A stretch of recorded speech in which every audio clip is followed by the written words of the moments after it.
tahun 1965 hingga tahun 1966. 2 tahun tersebut merupakan tarikh keramat bagi negara Indonesia. Ketegangan politik memuncak dan hancurnya sebuah ekonomi yang baik, dan rakyat pulih hidup dalam kekacauan dan kekeliruan.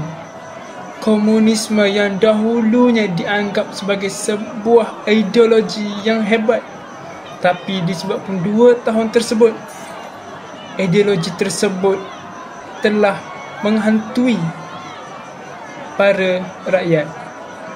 Namun, di sebalik ideologi tersebut terdapat satu permainan kekuasaan, dan dalam permainan tersebut yang kalah bukan hanya idea tapi juga nyawa. Sejarah sering ditulis oleh mereka yang menang, tapi siapa yang mendengarkan? Siapa yang mengambil peduli tentang jeritan mereka yang dikalahkan?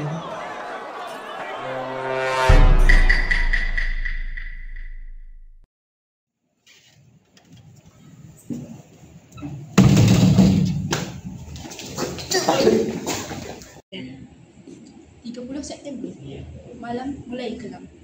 6 Jenderal sudah dibunuh dan disebut sebagai munisi 30S. Apakah yang sedang berlaku? Tapi Pak, Jeneral Ahmad Iman. Cepat tangkap siapa-siapa yang terlibat. Kita tidak bisa tinggal diam. Berambus dari ofis saya. Baik Pak.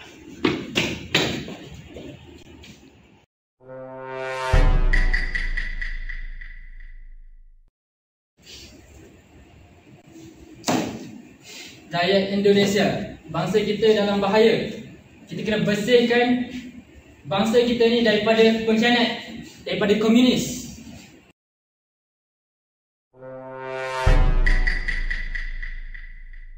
Apa kamu Amir bin Yasin? Ya Pak. Nama kau ada dilapor. Kamu disyaki membunuh Jeneral. Tapi Pak, saya cuma seorang guru. Ikut saja aku. Tak mau Pak. Ikut. Tak bersalah. Lepas itu ke sini. Tolong. Istriku. Tolong. Istriku. Tolong.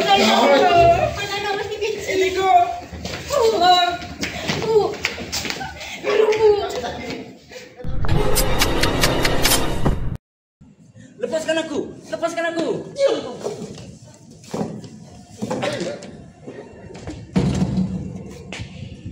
Bukankah dia guru SD kita ni? Kenapa dia penuh? Senang lelaki, nanti kita juga dibunuh.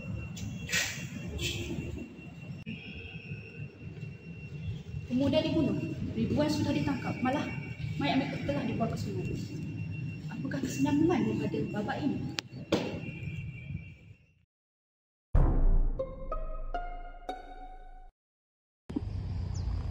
Di belakang saya kalian bisa melihat berpuluhan kuburan massal. Bau kematian menyelimuti seluruh desa-desa. Anak-anak kecil menangis mencari orang tua mereka. Dan dunia hanya diam dan melihat saja. Adakah ini yang dinamakan Indonesia? Sekian, ini sahaja daripada saya, wartawan Nasional Indonesia. Jika manusia hanya alat bagi kuasa, maka apa nilai kehidupan? Ketika nyawa dijadikan statistik, di mana letak moralitas manusia?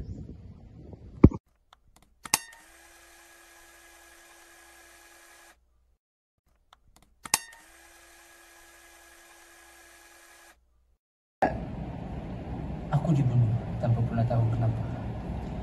Tubuhku dibuang seperti bangkai. Tak ada nama, tak ada pusara. Tapi aku adalah manusia. Aku punya impian. Aku punya ibu yang menunggu di rumah. Aku mencintai seseorang yang tak pernah tahu aku takkan kembali.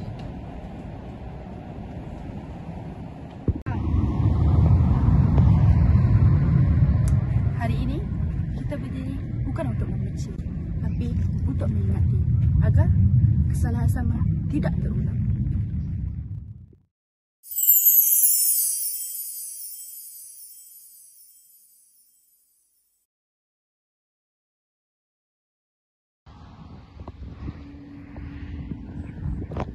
Filsafat mengajarkan kita untuk berfikir, tapi kemanusiaan mengajarkan kita untuk merasa. Jangan biarkan akal kita dibutakan oleh ketakutan dan hati kita dibukukan oleh kekuasaan. Kini, sudah tiba di babak terakhir. Pelajarannya, biarlah sejarah berdarah ini menjadi pelajaran. Bukan sekadar catatan yang berdebu, kami adalah suara yang dibungkam. Kini, kami bersuara untuk keadilan dan kebenaran.